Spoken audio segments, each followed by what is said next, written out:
everyone, and welcome up to... Now, usually I let the guests go for this intro, but I got him back a week later. I never left. He never left. I've had him in my basement the whole time. And we sprayed for ants down there, so how was that for you? That was very kind of you. Thank you. Yeah, I'm glad I'm here for you. Did you enjoy... We have the wine down there. Did you enjoy our wine? Well, you know, it's nice to drink other things occasionally. Well... And also, how do you think I get all the spoilers out of you, sir? I guess you ply me. That's right. Just a heads up, give us some love. Go to iTunes, Stitcher, or any other platform. If we do forget to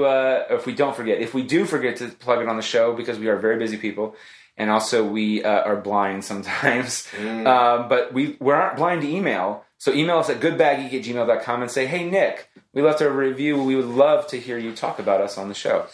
You might have missed the Mad Lab's Theater Roulette, but for more information, go to madlab.net for all their other shows they have coming up, like Young Writers, which sadly I will not be a part of, are you going to try out maybe not, or did you? I'm in it. Are you in it? So yeah. Travis is in it, so you definitely want to check out Young Writers. And also, it's great. It gives a lot of young writers around Central Ohio a chance to see their work come to life. Yes. And professionally published. What? Well, not published, presented, performed. Well, it is a way, though, kind of published, though, wouldn't you say? I mean, not officially published, I would say. Well, if we put out like an anthology of their plays, then we'd be publishing them. But at this point, we haven't gotten to that yet. That would be cool, though. That would be actually pretty cool to do like every 5 years that they do that. I'm going to talk to my friend Kyle. For links to some of our other friends, though, like Mad Lab, go to gbgpodcast.com. And Travis heard this last time, so he already knows it. But we are sponsored by Audible. Audible? What? 30-day membership, free. You get a book that you start at 1 credit a month after the trial. Good for any book, regardless of price. If you don't like the book, you can exchange it. Simple as that. And also, it's ad-free. Premium audio you can listen to offline, no interruptions. And you own your books even after you quit. And here's the thing is, if you do quit, you can join and rejoin at any time. Nice. Yeah, and all you need, if you don't have one, is an Amazon Prime account, or Amazon account, period. Go to audibletrial.com/goodbadgeeky. And then last but not least, I don't have the spiel here because that's how I roll here. But actually, no, I do have a spiel here. This is how extra prepared I am. I'm so prepared that I don't know that I'm prepared. Do you have a vague remembrance of the band, the Bare Naked Ladies, from the late 90s and early aughts? If you do, then you're in good company. Join friends Evan and Saker as they hazily stumble through every single Bare Naked Ladies song 1 week at a time. From the first album to their last, driving themselves insane along the way. Do you know anything about BNL? That's probably more than they do. Strap in for pet theories about vampires, retirement homes, murders, and more. Look, I'm a big fan of Bare Naked Ladies, and I don't know what the fuck. This is why I have to listen to the show, because I have no fucking clue why they would go down some of those paths, especially if they start off with... Here's the thing. Do they start off with the Yellow Tape, or are they talking about their studio albums, like Gordon? Because if they do... Yeah, the Yellow Tape was some of the songs from Gordon, but like a demo, like an LP, or EP, sorry. But yeah, you can check out It's All Been Done, a Bare Naked Ladies podcast. Let's see when they join the network. Check them out along with all our programs at iabdpresents.com and support us on patreon.com, IABD. Again, not us, but us collectively, like the whole network, not me. I'm working on my Patreon. That's the thing is I don't know what to give you guys. So actually, if you have suggestions on that, email goodbadgeek@gmail.com. But as you heard, poor Travis has been here the whole fucking time. I'm in my basement. So much wine. Now, did you enjoy the white or the red? We have a wide selection of dry and sweet down there. Well, I don't think it was so much, which I enjoyed more. It's just that I didn't have so much to match with it. No steak, no fish. I mean, just chicken. What do you match with chicken? You're one of those guys. Yeah. You mean civilized? A proper freaking human being? The first thing I think of is when you said that is I think of 30 Rock. And it's like, Jack, why are you wearing a tux? It's like, it's after 4. What am I, a farmer? He's like, yes, you are. You are civilized. But no, we're going to talk about this is very spoiler heavy. And we're going to talk about his new project, Sugar Creek, and we're going to get more into that. But this is a very spoiler heavy episode. So if you have not heard the last episode, I would say check it out first. If you've not read Amiculus, stop and go back and listen to it anyway. But if you listen to it and you bought the book and you're like, well, what else? More insights into that. What is this crap about? Right. And not just the names. I feel like the first episode was really about the names. The names Yeah. Mm. Well, let's rephrase it. Shecky here, me, not understanding how to pronounce the names. Because that is a problem I have with love. There's a drinking game with how I cannot pronounce things correctly. So for God's sake, that should clue you in that of everybody who enjoyed it immensely, the names will not be something that will go well for him. All I'm saying is I just hope the names didn't distract people enough from the story. It didn't me. And here's the great thing is, and this is what's great about any comic book, is that, for me at least, I read it quickly once through, and then I go back and I digest it slowly. And I go back a third time and adjust it again. Because... Like a boa constrictor devouring a goat. Yes. Or a sarlacc pit, digesting it for over thousands of years. Boba Fett. But this is a very spoiler-heavy episode, and then we get into some stuff about Sugar Creek, which is the next project. So you can check out Instagram, which I do suggest you do, because Travis is going to have a Kickstarter drop late summer, early fall, 2018. And so there are some things where you can join the conversation now about Sugar Creek, because he's offered some covers, different variations of what you like. You can add your thoughts to it. That's username at Travis Horseman, or MakeThisRome.com. And of course, you can buy all 3 volumes of Amiculus Secret History on Amazon.com. But here is part 2 of our spoiler-filled chat. Let's spoil it for the peeps. Episode 373 with Travis Horseman, part 2.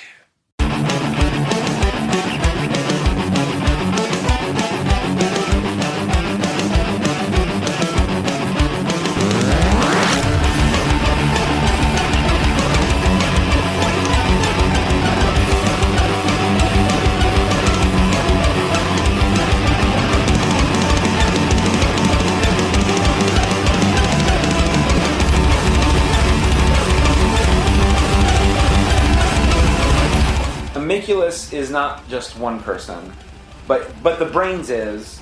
I would say the brains is. Yes. We are in spoiler territory, by the way. Yeah. Amiculus is actually Romulus. The brains is. Yes. I would say the most, because when you read the book, Romulus is stuck in his fucking throne room the entire time, and so because when you're first reading, it's like, I bet it's the boy. But then you're just like, as it keeps going on, it's like the boy can't fucking leave the room. Right. Didn't he pee himself or something? Because he wasn't allowed to leave, or he was terrified, or is he... He was literally chained into his throne, actually, at one point. Yeah. And he's literally just trying to make his feet reach the floor, and he can't. His dad wanted him he was Yeah. He's such a douchebag. Yeah. So I was hoping... No, yeah. I was hoping it was a horrible death for him like it was in the book. In the book, I felt like he had a little bit more... the dad had the General Orestes. Yeah, he had a little bit more of a honorable... Not too much, but a little bit more honorable death, which is... It's almost kind of like in Gladiator.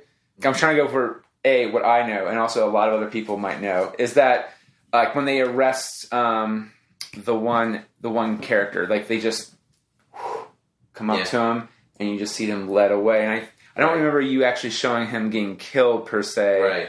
I think maybe stabbed or something, because he does try to fight for a second and he gives up. Mm-hmm. And then it's just like, that's it. Mm-hmm. And you're just like, please say it was something like, because you assume what could happen. Right. But yeah, Amiculus is Romulus in terms of brains. Mm-hmm. But one of the servants... The slaves. Yeah, the slaves act as his network, basically. Which the actual cloaked really figures cool. are his slaves moving around the city, conveying messages and subverting the Roman troops. Yeah. They're the ones who are leading... they're the ones... They're his operatives, and they're the way he's able to... the one that you... as a reader, connect with most is one I think is, this is my interpretation of it, he's not super smart. He's also kind of disfigured. At least I thought so. Or maybe it's just how the artist drew him. Or he just has a really particular face. He's one of the slaves. I thought he was still around the monastery by the end of it. Oh, yeah. I always took it that he was also, he's not deaf or dumb, but he comes, my interpretation is that he's very... So again, when he ends up being revealed as one of the people in the network, it blew my mind because, I mean, not to say that he was, but like, which is good on you, red herring is that he can't do what you want him to do. Because at one point I think Orestes kind of like, yells at Romulus for fucking around with him. Mm-hmm. And it's like, really, no, they're probably in retrospect, they're plotting stuff probably off, but it looks like more like he's a horrible servant. And so my interpretation was, I don't know if he's so much dumb as extremely deferent. Okay. Deferential. Yes. He's good save, role. because my poor brain was like, so he's deaf. No, I know. I know. It's like, they are. I don't think he ever actually says what's on his mind until that part at the very end. Where he's just you don't even see any expression on his face until that point where he's just like seething with rage. But and also, by the way, Amiculus, aka Romulus, is the head monk in the monastery. He is, yes. Which I wasn't expecting. At first I thought that too. Mm-hmm. And then I was like, oh, I really don't know what happened to him, because there's just two other little things that are just gnawing at you as you're reading that. You're just like, I don't think that's him. Or at one point I thought it was, one of the other servants that ended up going there. Like, that's why, or the servant killed him, or the servant hid him away on the way to the monastery or whatever. Mm-hmm. And so he's the key to everything. But, how much can he really say? Right. That's why, I thought that was a nice little, but no, it ends up being him. And I was like, damn, I was right, but then I was wrong, and then I was wrong again, and because I was right the first time was so good, which was wonderful writing on your part, because I thought I had it, and then nope, you took a few left turns, and I thought, nope, it's not that. And it's like, nope, it was... You were right the first time. There are things that when you're writing that you have to keep in mind. Do not cheat the reader. Yes. And Deus ex machina. Yes, don't do that. How would you pronounce it? Deus ex machina. Deus. Okay. Yeah. Deuce. Yeah, and don't assume your reader's dumb. You know? He might not be able to pronounce the names for shit, but no. I threw a lot of red herrings in. You did. For sure. You're really good. But, I figure that made it fun more than anything else. Oh yeah. Well, here's the thing. When you read any mystery, no matter if it is, who killed Uatu in fucking Marvel. Yeah. Or historical fiction, if you do the clues right, it's awesome. Yeah. Or, in your case, the payoff was really good. Payoff might have been more like a what the fuck moment, like in the Marvel one, but that's beside the. But still, they left a lot of clues in there. If any mystery leaves a lot of good clues, then that's all that matters. Yeah. Because that's really what the mystery is. It's the thrill of the journey to the ending, and hopefully the ending will be equally as enticing. You can't always just lay in it, if you will. You got to end the story, but because again, most of your adventure is in the journey. So most of the adventure is in the journey. Yeah, that makes a lot of sense. Here's an interesting thing. If you look up what Amiculus means, that is a clue. Oh. Stretch for time for a second, Trev. We're vamping now. We're vamping. This is taking way longer. Well, maybe I could just help you out by telling you. Yeah, please, yeah. Amiculus is a diminutive, and I'll explain what that means, of the word amicus, which is friend. Whenever you put la or lus on the end of a Latin word like that, it makes it small. Like Caligula is little boots, for instance. Little friend. Yeah, little friend. Amiculus literally means dear or little friend. A boy would be a little friend. Yes. I see what you did there. Yeah. I see it now. I didn't see it then. It was like there all in the... it was there the whole time. People are already struggling with how to pronounce it, so they're probably. Here's the thing: Amiculus really is the easiest thing to pronounce in that. It's just when I'm watching Game of Thrones, the names aren't hard to pronounce, but I have no fucking clue who anybody is because they're just throwing names at you so fast. Right. Like at least this one, I could just look at the page and go, "That's Flavor Flav Orestes, sure. And that is Romulus, because I watch Star Trek. Yes. And I know how I've had to spell that name out a few times. In my wonderful fan fiction, which you can find at fanfiction.net. No, I never did. But I've read books where, Romulus. I mean, it just... Matter of fact, it probably could have been named off of that, because Roddenberry is a fan of fiction, or not fiction, of history. So yeah, there are some names like, I got that one. So that's also the reader himself. Right, I don't count for all your readers out there. Like Kat McAlpine, our friend Kat, she would crush those names probably. I feel she would crush those names. So Kat, if you're listening to this, mad props to you. And I think you've read it. Because I gave her the PDF because, she was a backer. Well, she does, but that was a whole thing. No, that was a whole thing where can't see me do that. Yeah. You sent her the reward because she was a backer like me, but she accidentally deleted it. And so I think I remember I was like, do you mind if I send this to her? And you're like, yeah, that's fine. What did she do? I was like, I think she deleted it or something like that. But I think she read it, and I think she did. I have high hopes that she would have pronounced, I would say, 75% of those names way more correct than I ever could. Let's quiz her the next time we see her. We will. And I will definitely see her Thursday night at Theater Roulette, which this will go up the day after, hopefully. But I hope someone will want to read it after this, because they'll know all the secrets. Well, here's the thing. If they've gotten this far, they should have already paused the episode. And they should have went back, and now this is the deep dive. This is the deep dive portion of the podcast. But okay, so this is why I want to do a deep dive on this, though. Is that you told me your fascination with this kind of is from your history growing up with your father, maybe, or I might be twisting some of your words around a bit, but it kind of ties into. I don't want to make this autobiographical because it really isn't. Oh, no, not at all. But one of the things that fascinated me the most about this was, more than the history, more than, the fact that it was about ancient Rome, was the dynamic between the boy emperor and his father, Right. That was, for one thing, like I said, nobody really knows why Orestes did not become emperor himself, but put his son into the position of a puppet. Although I actually do postulate why he did that, and I have my very strong feelings too. But the thing that struck me about it was that I immediately saw. There is no way that this dynamic could be anything other than abusive. There's no way that this father-son dynamic could be anything other than abusive. Mm-hmm. And that is where the gears really started turning for me about this story, this poor kid who probably never wanted to be anything other than a regular kid is forced into this position where he has no power, he has no say over his own life. He's got this nominal title of ruler of the Western Empire. And technically he should. Yes. But he really doesn't. He has no agency whatsoever. Mm-hmm. And then when everything falls apart, he's tossed out, forgotten, and blamed even for it.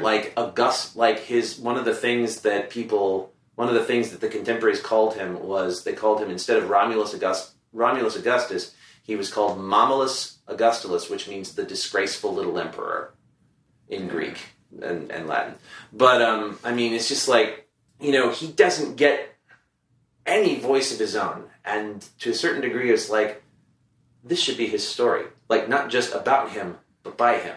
And that's really where the genesis of that came from. And it started out as, I feel like I should say this too, it started out as a playwriting project that I did in college, a 10-page play that I wrote about a boy dressed up as an emperor, literally chained to his throne in a throne room, unable to move, not permitted to speak or say anything for fear that his enemies will come and kill him. It was a terrible play, really boring. It was just garbage. And I didn't do anything with the idea for at least 10 years. Mm-hmm. And then when I was working on another work that just wasn't coming to me, I was trying to write a novel, and it just was not coming to me for whatever reason. I was like, well, I'm very visually inclined. I like comic books. I like graphic novels. It inspires me. Why not do this book as a graphic novel? To which I thought, well, I don't want to like launch into a huge thing. Why don't I take this little idea that I've been sitting on for a while and use it as a test? I'll do like a 20-page book. Mm-hmm. And so I'm like, okay, this will be my test. I'll do a 20-page book with this short story that then as I was writing it became 32 pages, became 46 pages, became 72 pages. And now the omnibus that you have right now is 240 pages long. Yeah. So it kind of took over. So at what point, now, did you have the whole script written, or did you go, like, do you have, like, the first however many pages done and you realize, oh, this obviously will be much longer, and then, like, so did you, like, do it piecemeal? Like, so, for example, this is no way necessarily tied, but I one time, so I did Magic and Unauthorized Misadventures of Rocky and Bullwinkle just as a writing exercise. So my problem is I overwrite. Yeah. And so if you watch those episodes, it's like 4 minutes, 5 minutes long, maybe 7 pages of script. Mm-hmm. I'm talking about like screenplay format. So if you look at the actual thing, it's radio format, which is just like, it's almost like a play. Line, no stage direction. It's just all lines. Mm-hmm. That is like 3 pages long. But I'm writing the script out, and I'm typing it, and I was like, oh, I have a funny idea. And it'll be like a 10-page, 15, it'll be a one-off. And then end up being like 60 pages long. Huh. I overwrote, but then I was like, I would like to... And so then I just started breaking it up into the smaller chunks. Right. And whatever. And of course, I didn't have the ending done, though. Uh-huh. I then had to keep writing to get to the ending, and then I had someone look at it, and I reorganized some stuff around because, my intro was a little bit too long for an intro. So I proportioned it differently. But in that scenario, is it something where you wrote a big chunk of it, you edited it, but then you're like, okay, and now after volume 1, you're writing, like volume 2 was half written, and then you kept writing, like you had the treatment down, kind of, like the synopsis? Or were you writing as you go, or? I wrote the whole thing. Damn. That's impressive, man. I had the first draft of it done before I ever approached an artist about it. But That's good, though, too. Yeah. But I continued... Well, the thing is, I originally wanted to do it as one full book. It's hard, though, to do... No. I mean, here's the thing. People don't really understand how hard it is to tell a comic book story in itself within a certain amount of pages. Right. And then when you get into history, that makes it even way harder. Yeah. Because you have to be accurate for the time period. You can't kind of fudge things like, again, this is not even that close, but like, I did UTMT, and I wanted to do a 23, 32-page book because that's the norm, and also I overwrite. It ended up being 40 pages, which in my brain, my fan nerd brain was like, oh, Kevin Eastman's was like 42. The first issue was 42 pages. You're in good company. No, so long, but it's still weird how much you try to condense things in, or sometimes you want to play things out differently. Right. And so then you also have to work with the artist to do that. And now, did you do yours? Because every comic book script is different. It really is. Yeah. Like if you talk to Brian Michael Bendis, and again, these are guys who work for like the big two, like Marvel, DC. But even like, I'm trying to think of one from Image that's not Spawn. Robert Kirkman. The script for how he does his are completely different too. Do you just write your dialogue out and just do roundabout paragraphs unless you have to be very specific for what you want? Or do you, when you gave it to the artist, did you have it like panel 1, sub-panel, blah, blah, blah, blah, blah, blah, and then you action, dialogue, or how did you... I scripted it out pretty precisely. I did the screenplay version. Okay. Page 1, page 1, panel 2, page 1, panel 3... dialogue, sound effects, etc. I mean, my very first draft was based actually off of a Neil Gaiman script that I found from Sandman. Yeah. Okay. It's the one. I mean, that was my very first real glimpse of what it was like. It was the one from Calliope from Dream Country. Yeah, one of the short stories. Isn't where one of them ends with him going back and meeting Shakespeare like a third time or something? Because at the time I didn't know that was a reoccurring bit. Is that he would meet Shakespeare multiple times in his life? I thought it was something similar to that, or But anyway, yeah. Well, I mean, yeah, that was my first hint about how to do that, and my Bible was The Complete Idiot's Guide to Writing a Graphic Novel. That was my. That's okay. It was tremendously helpful. I mean, for a guy who didn't know crap about what he was doing, it was exactly the Tinker Toy level stuff that I needed. Well, now here's the thing. So I got this from when I worked with Eric on UTMT. There were times where I was being too overtly detailed, and I could tell he was getting frustrated. Yeah. As an artist, because it's like because there was one point. Now I don't know if you did this, where I would sketch. I was like, here's the kind of vibe I want per panel. You can draw the expressions, whatever, but this is what I'm going for. Yeah. Can you try to do this? And he was like, and he would always be like, sure, of course. And you hired me, I will do it. But I could tell, like, he would, every once in a while, he would test the waters and do something completely against that. Because I think he was getting frustrated as an artist. He couldn't do anything. And I remember I got the How to Write by Bendis. And he talks about how, now granted, what we do is, granted, yours is way different than mine, but I had in my brain, if I kept doing it, I had a storyline, it would have an endpoint, right? Not like normal comic books. What people out there think of comic books, which is it's Spider-Man and Batman. There are self-contained stories out there that are really great that have nothing to do with superheroes. But one of the things he goes is that talk to your artist, and if you're drawing something where they have room to play, ask them what would they find fun to draw within context of what you're doing, out of context of what you're doing. And so like Eric was like, if we ever get to this point, if you get to the Triceratons, I would like to draw Raphael riding a T-Rex. And I was like, that's cool. I don't know. And then my writer brain kicked in. I was like, how can we make that work and let him have fun? Now, granted, this is far, far in the future, but in the same context, though, you are much more like, it's harder because it's historical fiction. But are there moments like where you like said, draw me a battle? Well, it's interesting you say that. I didn't have that issue with my artist. My artist, Giancarlo Caracuzzo, he's actually from Rome, really great guy, fantastic, very professional. I never had those issues, Okay. He was very, he loved what I sent him, he was like, it's very specific, I know what you want, I can see it, Sure. But it's interesting about like that part about creating a scene based on what someone else wants.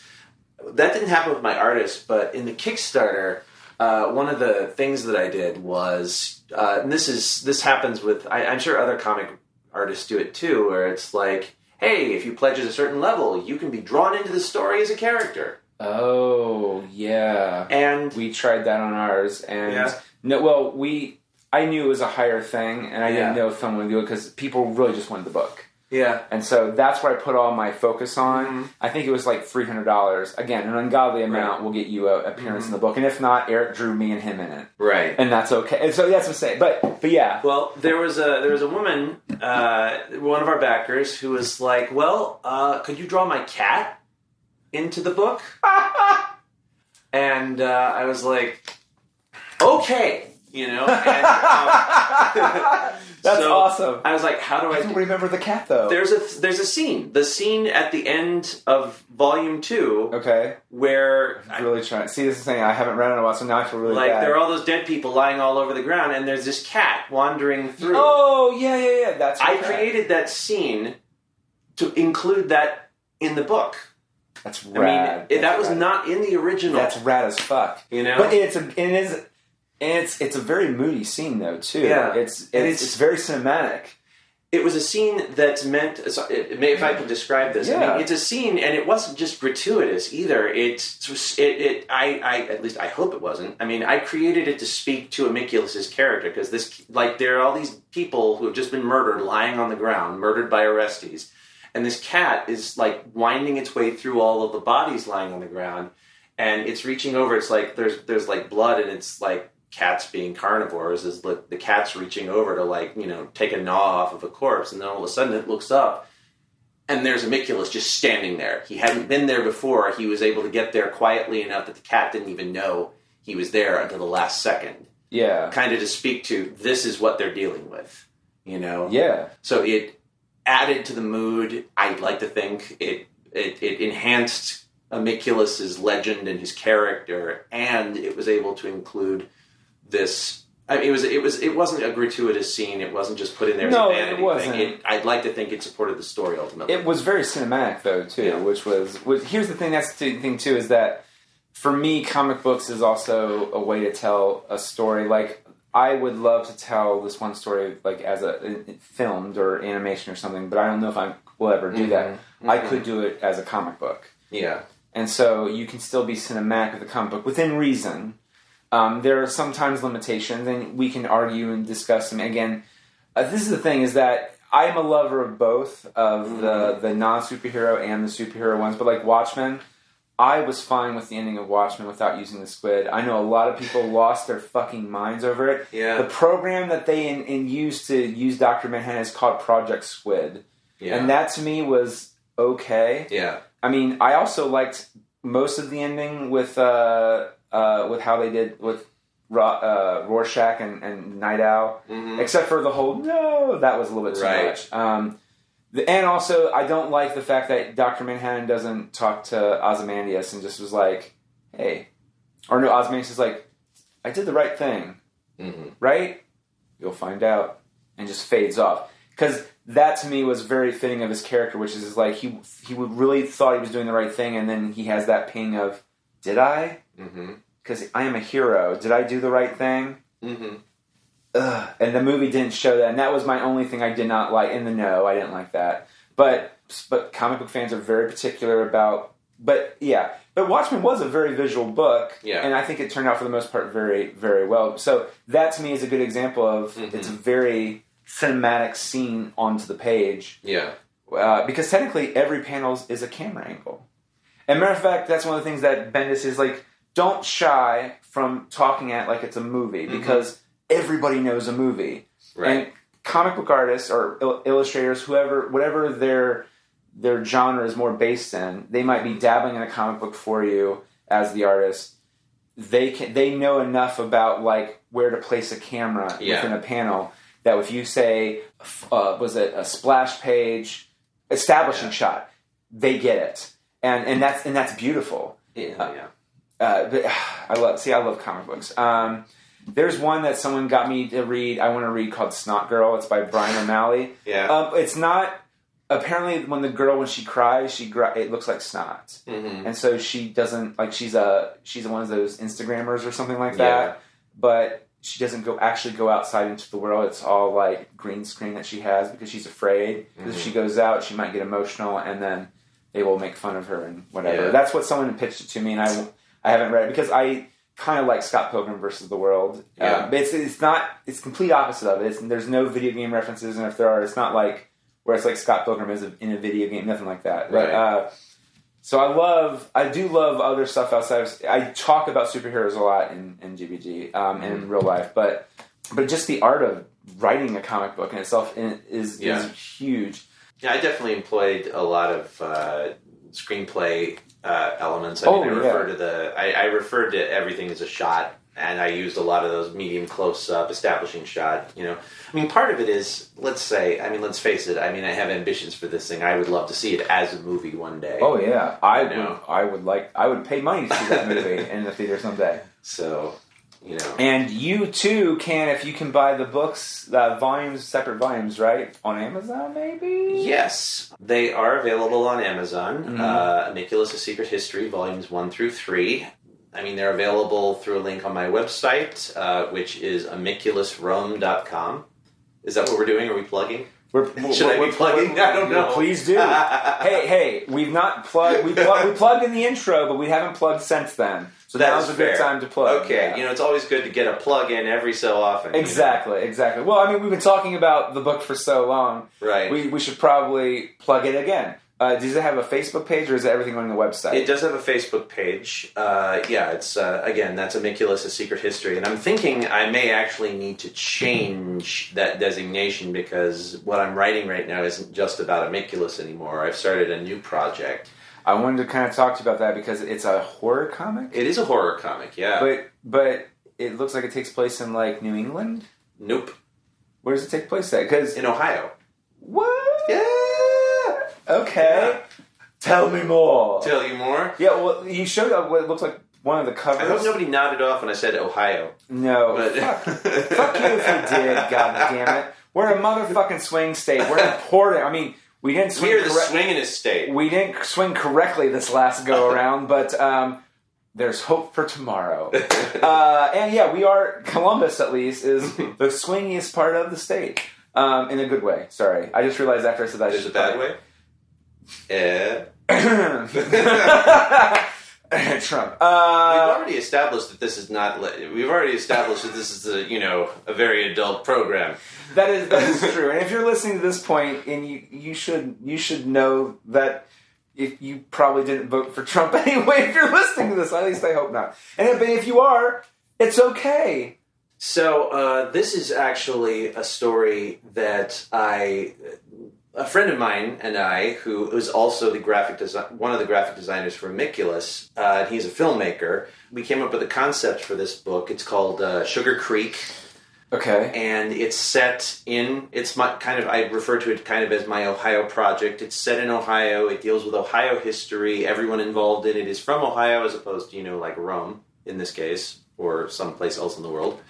And it's set, it goes by the idea, like the horror portion of it is, it goes by the theory that if a place is subjected to repeated, perpetual, excessive violence over a period of time, does it not only warp that place, but also make it hungry for violence and blood?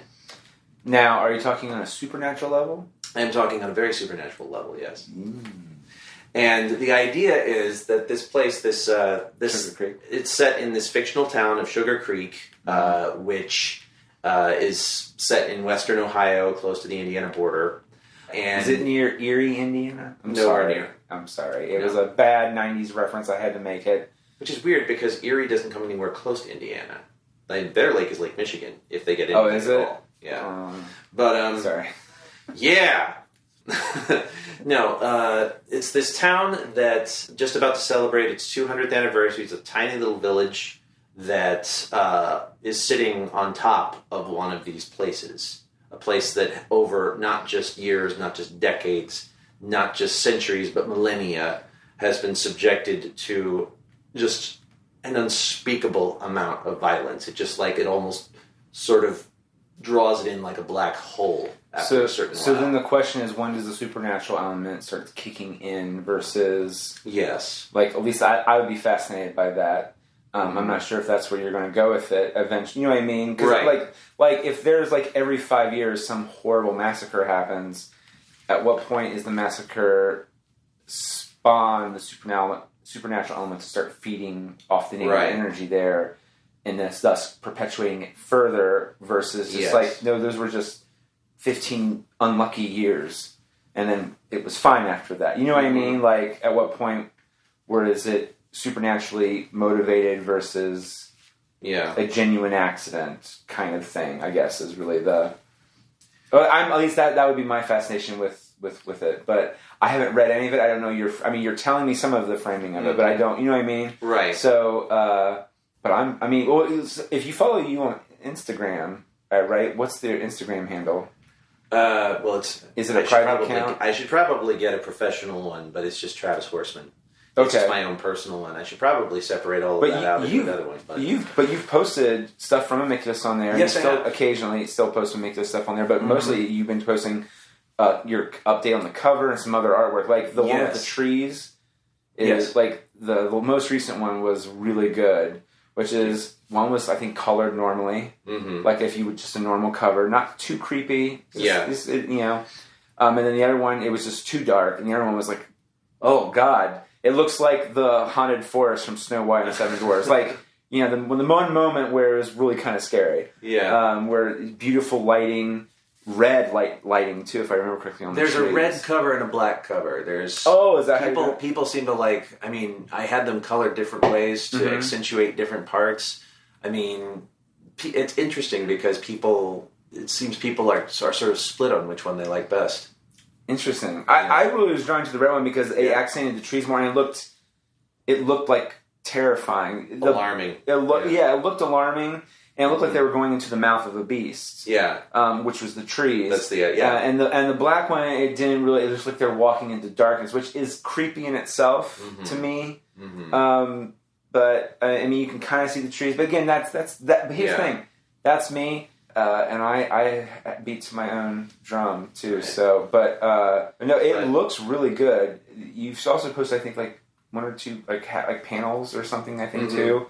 There's and the Ohio history part of this is this originally started out as being like the crux of the supernatural issue, but then it only just became like a part of it. I mean, a part of a much bigger thing. Oh, cool. It's interesting because there are parts of history that once you delve into, you don't realize things about a place. You know, that a place like you go back far enough and like some really crazy things happen. Like, oh yeah. For one thing, Ohio is the site of the worst defeat of the American army at the hands of a Native American force. Not Little Bighorn, not any of those others. It was called the Battle of the Wabash or St. Clair's Defeat. Mm-hmm. The Indians in that one, the American army was sent a force of like 1,500 men, and like I said, this was a huge force back in the day. Oh yeah, 1,500 men against an Indian confederation. In order to there was an Indian war going on in Ohio in the 1780s and 90s that had been going on for years and was not letting up. I mean, just horrible atrocities on both sides. Like slaughters and burning, just like full on, just guerrilla warfare. And Washington sent this army to take them out once and for all. And the army was completely taken by surprise and routed. Was it guerrilla warfare on behalf of the Native Americans? Like exactly? It was, yes. Which is fascinating because a lot of people don't consider guerrilla warfare to officially be created until 100, 200 years later. Well, it may not have had a name, but, you know, it's right. Asymmetrical warfare. Right. Well, I remember that was the big thing in the movie The Patriot, is that, that one guy that Mel Gibson played is using guerrilla warfare tactics, which he learned from Native Americans. But it's just like... But Native Americans always were somewhat honorable with their battles, or at least that's from some of my history that I read. It could also be very colored differently. I'm not reading all of it, because each tribe is also different with how their honor system is based too. So there's that. Well, I think in this case, they were just perfectly happy to win. Do what they had to win. Well, no, and yeah. That's always the... In this particular battle, the Battle of the Wabash, also known as St. Clair's, and the Battle of 1,000 Slain, there's a reason why it was called the Battle of 1,000 Slain, is because the Native Americans wiped out 2/3 of this army, nearly 1,000 men, which at the time also took out 1/4 of the standing American army. Think about that. Yeah, that's crazy. I mean, it was a small army, but 1/4. No, wait a minute. So what year was it? 1791. Oh, gee, so we would just become a nation. Yep. So, but I mean, luckily, and oh yeah, we weren't in the French-American War. That was during Adams, wasn't it?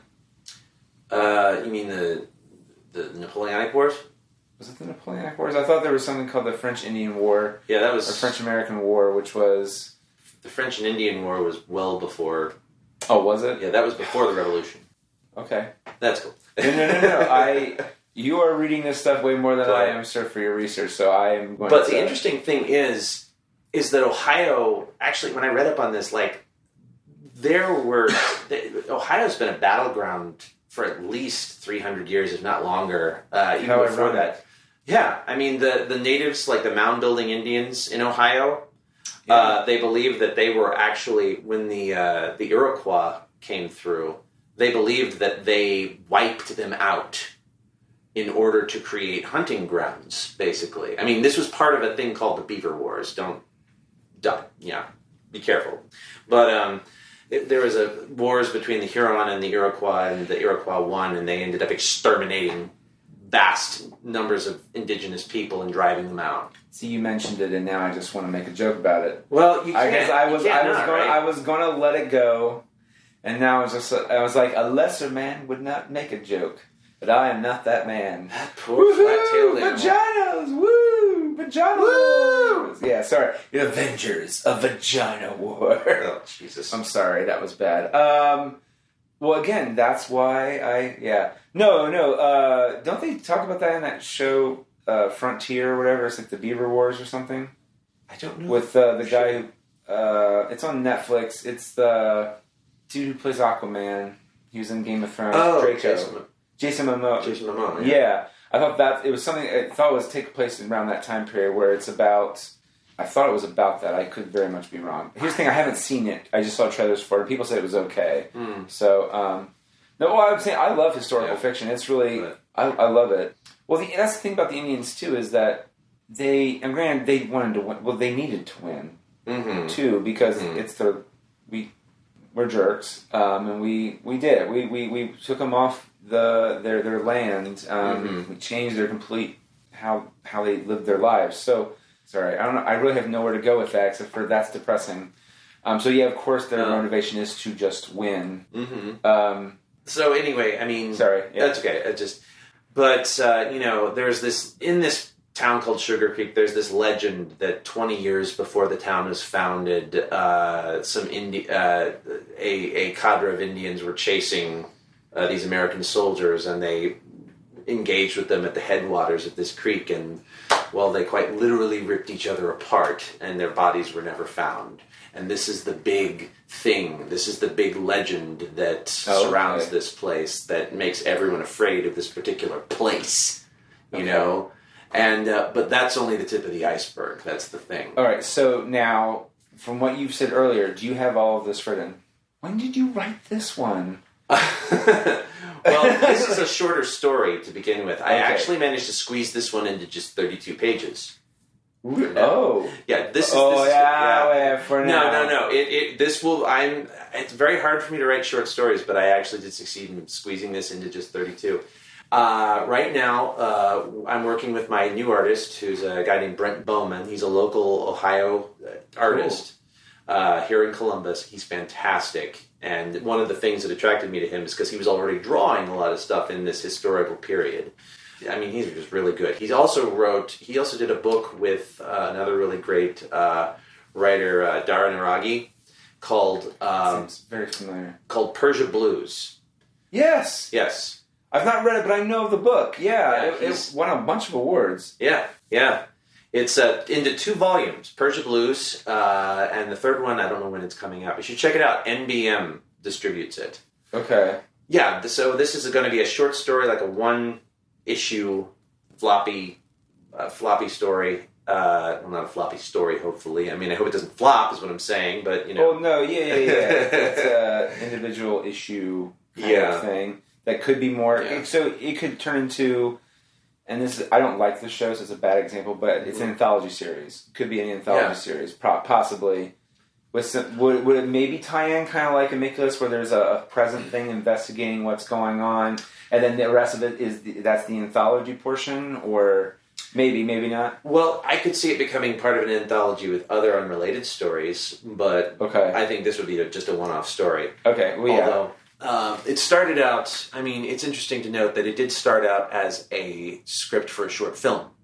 And everything starts out as something else. I'm sensing a pattern with you on this one. Everything starts out as something else. Yeah. But we want to go back to that, too. I mean, the comic book version, my friend and I thought might be a good way to promote it and maybe fund a movie. A short film version, at some point. I had an idea. I don't want, because it's the one thing I just need to find the way to frame it right, because I know it worked in a comic book. If I did it, I want to write all of it and not just write as I go. Yeah. Because I would like to crowdfund it too. But it started off with a screenplay idea that I wrote, and it barely resembles anything near the original. It's almost just more, it's the lead group of characters, and the name that they call themselves. Yeah. And I'll still save that for myself. I'll tell you when we're not recording. But, the internet, I don't trust them. I don't trust, I love you, but I don't trust you people. And as well I shouldn't, because it's my idea, and I want to protect it, mold it like a little baby bird. Fun, can I just say, one of my favorite moments, and also most aggravating moments, we watched all of our friends do one of the theater roulette nights the other night, and that you gave the most glorious side eye to the horrible people that sat in front of me and to the right of you. Oh my. I wanted to murder them. And I've not felt that way in any type of theater since Winter Soldier. And I shut that shit down. I mean, I was pissed with Winter Soldier. It was Jimmy and his wife and I. I've already seen it once, so I already knew what was happening, but he hadn't. And he was like, oh, that light's really bright. And someone had their phone out. And so we were in the top lane, we were at Easton, which is nice. You can sneak around and go to the elevator, and I got him kicked out. Oh, nice. Because fuck that. Well, they came in and they were still whatever, and it's like someone is complaining that the light's too bright in your row, is how I heard him say. Which was nice, because they looked over and there was like 5 people there, and they were like, do you have a problem with me? They're doing all that. And when they did it one more time, I complained again. They got escorted out. Thing is, I think they were given another ticket to see the movie later, which that fucking does nothing. Yeah. Anyway, but I haven't had. That was how many years ago? Hadn't had a problem since then in any theater really anywhere. And then we're watching through that, and there are these 2 women, and I don't know if they. I don't know. First off. Hopefully they don't listen to the podcast. Oh, they don't listen to this podcast. You know what, ladies? You were marvelous. Marvelously horrible. Seriously. Your demeanor... first off, they were talking nonstop. They were. Which was aggravating. It was. Then they were making cracks during, the second one was with our friend Kat. And they acted the shit out of it. I think they're not very progressive people. I think it was part of it. They were laughing at, because it's 2 women, about their relationship. And I think they were laughing at that. And that's what was... So that was making me mad. Then they had their phones out. One of them, I don't even know what they were ordering. They were ordering Donato's Pizza. And I was just like... And my wife... So my very good friend Nathan is in the very first one. And she's just like, I don't think I paid attention through half of that. And it's not because Nathan or Andy... It was very aggravating. But at that point, very poor audience members. They were. But I just remember at one point, I just looked down, and you were just glaring at them, and I was like, "That is some glorious side outside." I wish they'd seen it. I wish they could hear us kind of mumbling to ourselves. I wish they could have seen you. Oh, yeah, well, Adventures in theater, but. Yeah, I'm sorry. That was a weird little aside, but I didn't get a chance to tell you that when I saw you the other night. Things go weird. Actually, this whole episode we call Travis Horseman. Things go weird. Yes. That's the subtitle. So, do you have another thing you're working on after Sugar Creek? I always have shit that I'm working on. Yeah. I never stop. I got lots of ideas, and they're all in various stages of development. Yeah. I'm actually kind of shocked that I've actually managed to actually do something after. I mean, I remember when you finished the books, you're just like, once shipping's done, I'm going to take a break for a bit. I did. So you did take the break. So you wrote, how long did it take you to write Sugar Creek? I actually started writing... Well, this is the thing. I take a really long time to write everything, no matter how short it is. I mean, I actually started working on that in 2013. Oh, geez. Okay. Yeah. And basically, like I said, at that point I was writing it as a script, as a screenplay. Yeah. As a screenplay, and I only just... I mean, I was like 5 drafts into that by the time I decided to adapt it for a comic book. And it was practically already done. And basically it just took one night where I stayed up literally all night and just banged it out. And I had a script. Now, in the omnibus for Amiculus, you did kind of talk about how it was, I thought you did, how it was based on a play. Yep.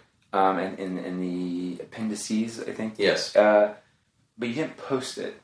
Would you post it? The 10-page play?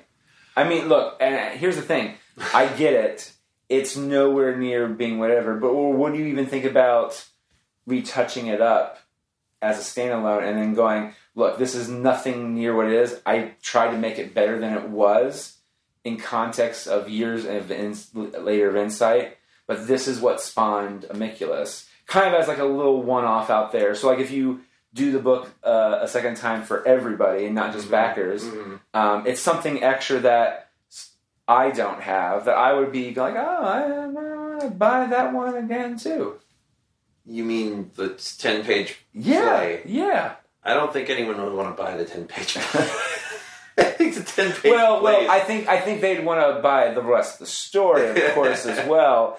But I'm just saying that's a fascinating, or just even like maybe like a page or two of it. I'm just saying that's a suggestion for you when you put it together for one more go. For everybody else, I'm just saying maybe. I'm happy to stuff as much filler as I can in there, in order to. I'm just saying. Well, I think it's fascinating though. Is like just putting that in there so you can see like that is this. Yeah. And this is like the very bare bones of just an idea, kernel of an idea, what then became what you just read. Yeah. I'm just saying that would be fascinating to me. But here's the thing: I also get to it's like. Oh, no one wants to read that. But it's just like, but they do, because it shows your work as an artist. Yeah. Your craft as a writer, and like how one thing that doesn't work in the format that it necessarily is in, can be reused. Mm-hmm. So I think that's a lot of things people don't realize is that it's okay to kill your babies, but you should probably also maybe... We're on to infanticide now, by the way. Yeah. You're welcome. Things go weird. But also, maybe you just take them to another room for a bit before you have to murder them. Mm. AKA, they could be a full functioning member of the artistic society, or maybe sometimes they could turn into Hitler and need to kill them. What I'm saying is sometimes ideas work, but just not in the context you're thinking of them in. And other times they end up not working at all, or maybe, and I'm not just in the context of like it's a play versus a comic book. That's not at all what I mean. Like.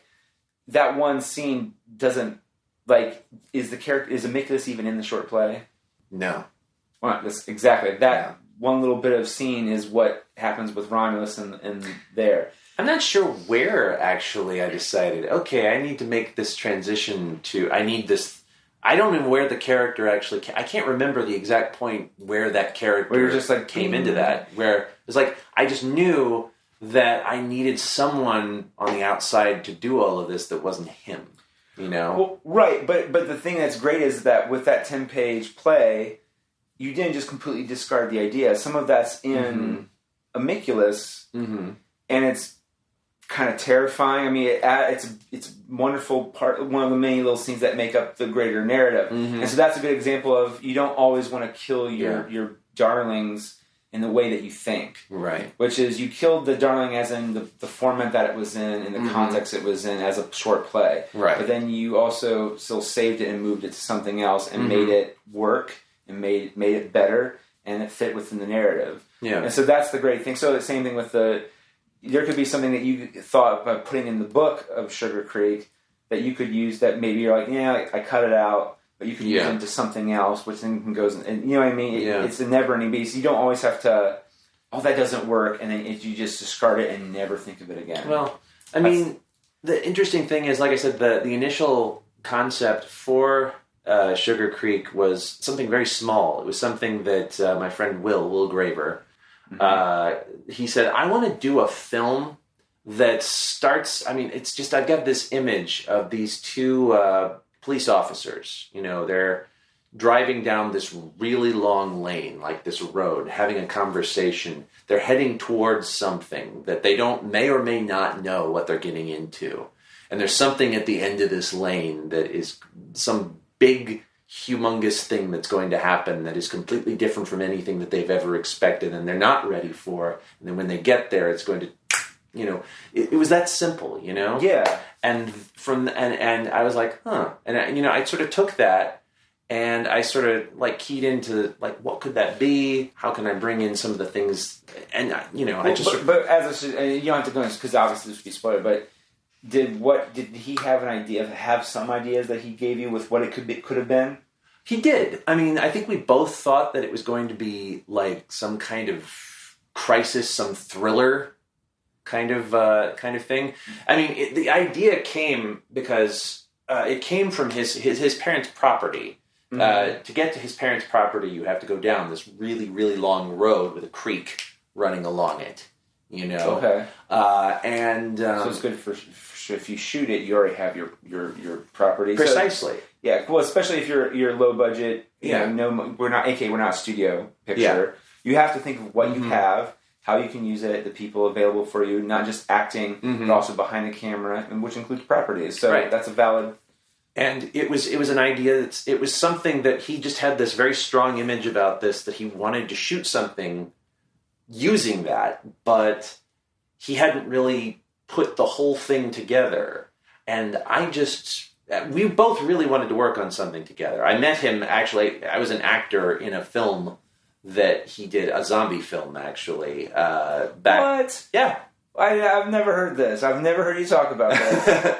Well, that's how we met, is that he shot this zombie film called Revelation back in 2009. And interestingly enough, if it had been this day, if it had been now, might have had some pause, but he advertised on Craigslist for actors. Oh, the good old days. The good old days when you weren't just simply murdered when you went to Craigslist. But...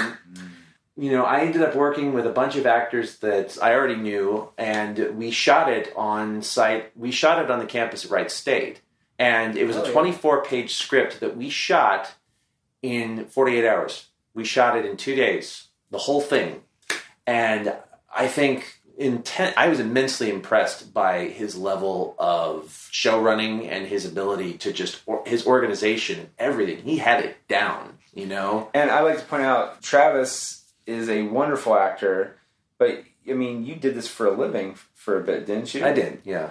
Right, so I mean, you're no nonsense. I mean, you know how to have fun too, because it's part of the fun of acting. But at the same time, you're no nonsense kind of guy.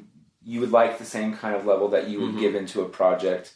So that I think that's very high praise for you to say that about him. Well, we're really good friends now, I think. We saw projects the same way. We have a lot of the same interests. We have the same, you know, we're very serious-minded about our passion projects. Yeah. And we wanted to work together on a project at some point. And this was an idea that he came up with. This was an idea that he provided the concept for, and I, you know, fleshed story and bones and things onto. And, you know, it became, I mean, it went through several drafts because, you know, like you do. Yeah. But it looks like it's been a very long time. I kind of wish we'd gotten to this a little earlier. But this looks like this could be the one, you know, where if we do the graphic novel and we can use that, the graphic novel, the script, whatever you want to call it, comic book. We want to kickstart that separately and then use that as a potential promotion to... And it's also a great backer reward. Exactly, to crowdfund film. Yeah. That's awesome. At any point did he have a treatment that he gave you that he worked on that he was just like, I couldn't go further with this? Like he had written out, or was it just a verbal thing? It was a verbal, yeah. I mean, that's cool. I was going to say, I was trying to help you. I was like, if you have that, that's also a good backer reward. It should be a higher tier because, you know, you don't want to give too many of those out. But yeah, I'm just saying, it's all about what can you give to the backer that no one else would have kind of thing. That enhances... or adds insight to your creative process into the story. But yeah, we have been talking for a very long time. Oh my, yes. So we are going to wrap it up. So for the fourth time, because I'm sure we plugged it twice in the intro. Right.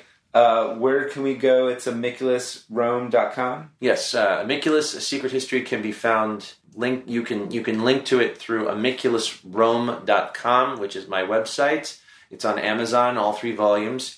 And I just want to also say that the Kickstarter for Sugar Creek will be coming at an undisclosed time at this point, but we're looking at late summer, early fall, probably August, September. Crowdfunder there through Kickstarter. Well, you can come back on, and even if it's for a movie, you can plug the shit out of it because I'm intrigued by it. So, Travis, thank you very much for being here, and also you can check Travis out on Instagram at Travis Horseman. One word. Yes. And is your Twitter handle the same, or no? You don't have Twitter. I have Twitter. Yes. You have Here's the thing: I follow everybody on everything, and they start blurring together for me. I kind of wish I didn't have Twitter, but I have Twitter. Yes. Yeah.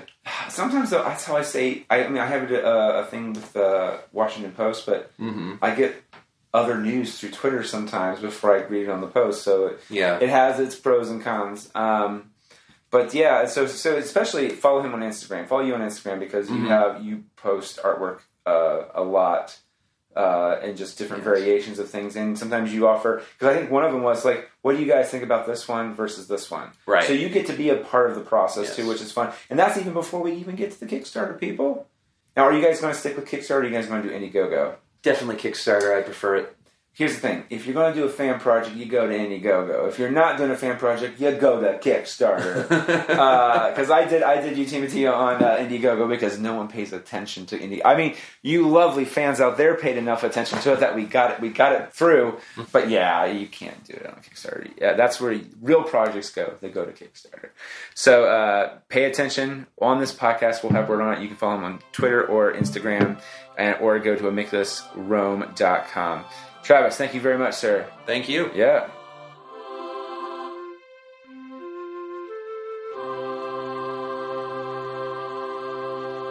Get out of here without cheese! You're a creep! Go away! We're having a good time until you showed up, cheapers! Go have some coffee with cream or something! Because I'll tell you something! This is a happy place!